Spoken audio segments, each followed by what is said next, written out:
me that your background centers on social services and community development rather than international relations or formal diplomatic training. Given the complex demands, as I've already said, you will effectively be supporting your minister without compromising Ghana's position in high-stakes international engagement. How do you hope to navigate this new area of multilateral negotiation, treaty framework, and diplomatic protocols? This is not your area. Thank you. I think if you look back to some of my interests that I have held before, it will be very interesting for you to know that for over 12 years I was engaged with African newcomers in Canada for almost 12 good years, even in between when I was a student, because they lack representation. They didn't have the resources to retain a lawyer. During that period, Ontario didn't have a policy of giving legal counsel to refugees or people who are claiming to be refugees or illegal immigrants. I offered myself with the agency that I belong to, call it CANAT. CANAT simply means Canadian African Newcomers Association. I led them to migration hearings, made sure they were able to present their cases.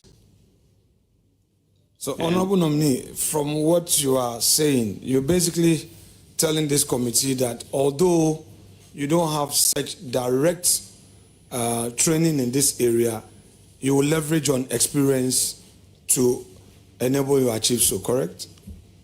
That's absolutely correct. Very well. What specific diplomatic training, now that you are not there, in terms of international knowledge, foreign service expertise, do you hope to acquire as you get on the job? Can you share with us your readiness to get some training, or your readiness to pursue rigorously some proper understanding of international law to enable you properly assist your minister? Thank you. I believe in most learning on the job. As we all know, most of us here as legislators, we came from different walks of lives, but here we are legislating and making rules for the country. So in my capacity, with my maturity, my experience, my exposure, I can assure you, Honorable Leader, that I will be able to meet the task. Recently, I was there for briefing. I got about 12 directors who came on the boardroom to brief me up. I felt instantly connected. I am someone also who was always interested in current affairs, in foreign policies and foreign happenings. Whether it's Iran, whether it's Ukraine, Russian war, I can give you a whole analysis of the Soviet Union. I have lived through presidents from Carter right through to Trump, and I follow every aspect of international politics. So very well. I'm very much confident. Thank you. Honorable Member and Nominee, I'm not going to be personal here, but I am situating my question in context. So bear with me. I just want to get to a point so that we can navigate. You're a Christian, correct? Correct. You know, in Christianity, some Christian churches forbid alcohol. Others do not. My church, for instance, I'm a Catholic. Catholics are not against alcohol. But it doesn't mean that you should be a drunkard as a Catholic.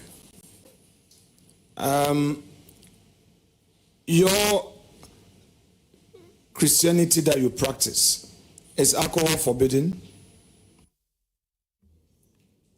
You mean my religion?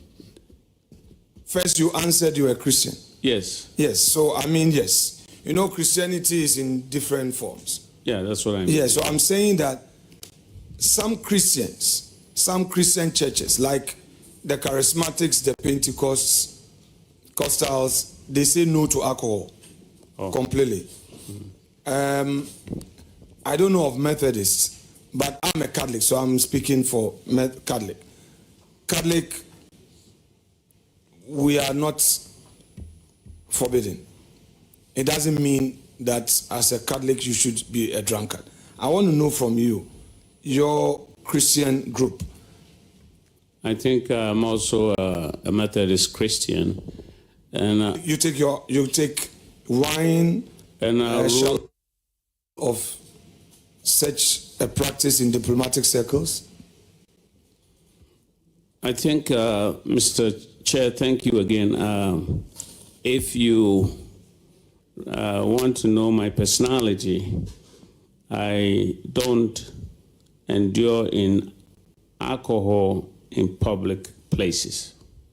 So where there's two or more people together, I'll never take alcohol. Thank you. So therefore, you go for a diplomatic engagement and you are toasting when you are supposed to share a toast and the champagne comes. The country should know that our deputy minister will use water to toast because there are two or more people, correct? Absolutely. So toasting, you don't have to necessarily indulge in it. You can just raise it as a sign and drop it. And for those who want to empty their glass, they are welcome to do that. But you toast with your champagne, but you will not taste. Absolutely. You don't empty your glass. I will not even sip it. Very well. That noted. But this story I've just shared, you have just answered with the position you take. But you are aware that oftentimes it is at that period that a lot of information get out, although you've taken an oath of secrecy, and that becomes a problem for a lot of diplomats. You know about that? Thank you. Yes, I'm very much aware of that. And I think this day and age, a lot of people will acknowledge you and associate with you all the same, even if you are not participating. And I think they should also understand my maturity, that I've experienced this long enough not to make it an important habit in my life. So I can still remain on the sideline, and even I think that's the best position you can take, is not to be part of it, and so you can extract more information for your own good. Thank you. Honorable nominee, one of my professors recently told me that brevity is a rule. So, just to guide you, this is the second time I'm saying this. Well, while you may be thinking about this issue of legal experience and international law application, you know, with all your experience you went through, I would want to ask you some few questions for you to share some views on it. You see, you may be having legal challenges regarding citizenship and electoral eligibility, which concluded with your acquittal and discharge. This experience provided you with first-hand exposure to complex international law principles and citizenship issues.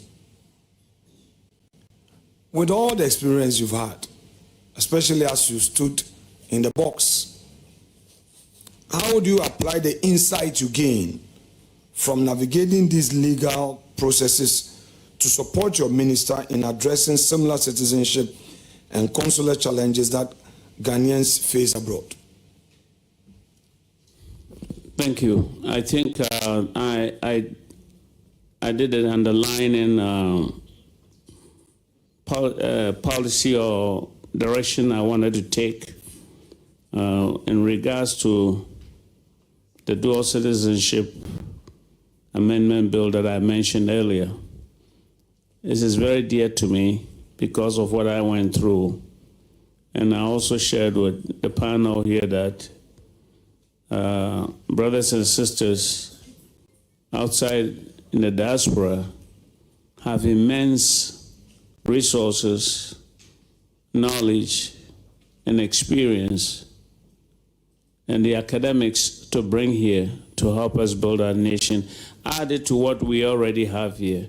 Ghanaians have a volume of academics and experienced people, but we need those also who have had some exposure to add it on to make negotiating with the outside world a lot easier and getting business done.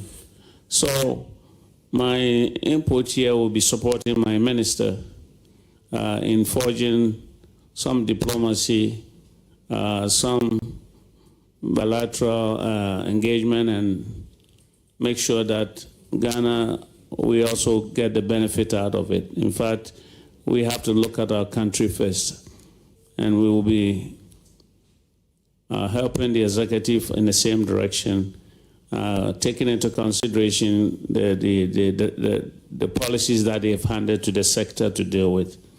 So I'm looking forward to, if I get a nod, to be able to foster such inputs. Thank you.